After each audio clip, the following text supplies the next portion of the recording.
안녕하십니까. 오늘은 치과에서 가장 많이 일어나는 과잉 진료, 바로 충치 치료에 대해서 말씀을 드리겠습니다. 제가 감히 말씀드릴게요.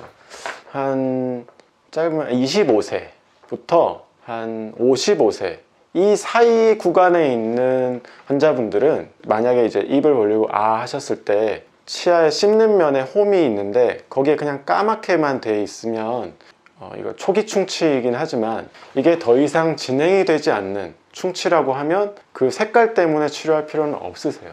제가 딱 그 충치만 딱 이야기 드리는 거예요. 그 나머지 부분에 있어서는 치료를 하셔야 되실 수도 있어요. 하지만 치아 씹는 면에 선, 까만 선이 있을 때 그 선을 긁었는데 전혀 들어가거나 어디 뭐 이렇게 긁혀 나오거나 뭔가 이렇게 나오지 않고 그냥 선 색깔만 까맣다, 이거는 치료 안 하셔도 됩니다. 이게 아마 치과마다 가셨을 때 견적이 다르게 나오는 가장 큰 이유 중에 하나일 거예요. 어떤 데는 아마 그렇게 얘기할 거예요. 이거 충치인데 나중에 놔두면 더 커질 겁니다. 아닙니다. 그거 놔둬도 됩니다. 더 이상 커지지 않아요. 이유를 설명을 해드릴게요. 치아는 구조가 범낭질이라는 단단한 그 껍데기가 하나 있어요. 그게 1차 저항선입니다. 그 밑에는 상아질이라고 약한 치질이 있고 그 속에 펄프, 신경이랑 혈관이 있어요.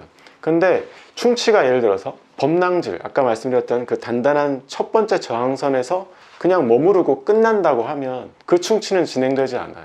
예를 들면 구조가 어떻게 생겼냐면, 제주도 같은 데 가면 주상절리 있죠. 육각형으로 이렇게 바닷가에 굉장히 단단하게 육각형 이렇게 쫙 있잖아요. 파도가 와서 쳐서 이렇게 조금씩 깨져나가고 하는데 그런 구조로 되어 있어요. 근데 우리 치아의 치질은 불소 치약도 많이 쓰고 하기 때문에 시간이 가면 갈수록 미네랄도 침착되어서 약간의 충치가 있었다 하더라도 그거를 그 주변의 치질이 재광화, 다시 그 결정화되어서 단단해집니다. 그래서 그 충치가 더 진행되지 않도록 막아줘요. 신기하죠? 되게 저항하는 그런 힘이 있어요. 예를 들어서 더 이제 진행되어서 상아질 그쪽으로 들어가게 되면 입구는 되게 좁은데, 왜냐하면 범낭질이라는 데가 단단하기 때문에 거기에 구멍은 굉장히 작아요. 하지만 그 밑에가 약하기 때문에 우리가 같이 이제 강원도 같은 데 석회암 동굴 갔을 때 입구는 작은데 속에 들어가면 어마어마하게 큰 공간이 있잖아요. 그렇게 되거든요, 충치가. 그래서 입구는 작은데 속에는 다 이제 썩어버리는 그런 경우가 생긴다 하더라도 신경에 충치가 가까워지면 가까워질수록 우리 몸이 그거에 대한 저항을 하기 때문에 그 주변에 신경을 막아가면서까지 이제 상아지를 만들어서 될 수 있으면 치아가 더 이상 망가지지 않게끔 저항을 하는 힘이 있습니다.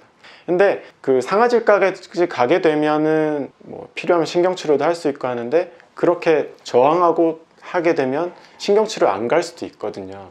그래서 중요한 거는 일단은 우리가 딱 봤을 때 범낭질에 선 정도만 있으면 그거는 안 해도 됩니다. 하지만 다른 부분의 충치들에 있어서는 치료를 하셔야 돼요. 왜냐하면은 일단은 그 교환면이라고, 씹는 면은 신경까지 되게 멀고요. 조금 들어간다 하더라도 거리가 멀기 때문에 웬만하면 그냥 간단하게 치료를 할 수 있는데, 옆구리로 썩는다든지 이렇게 되면은 신경까지 거리가 가깝기 때문에 바로 뭐 신경치료를 해야 된다든지 아니면 인내를 해야 된다든지 비용이 많이 들어가는 그런 진료가 됩니다.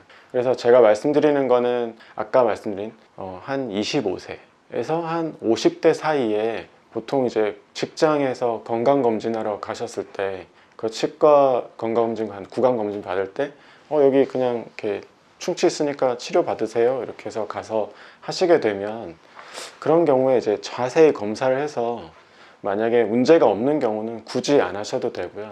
아까 말씀드린 대로 긁어서 나오거나 그게 엑스레이를 찍었을 때 정말 그 속에까지 썩어 있다고 하면 그건 진료를 해야 됩니다.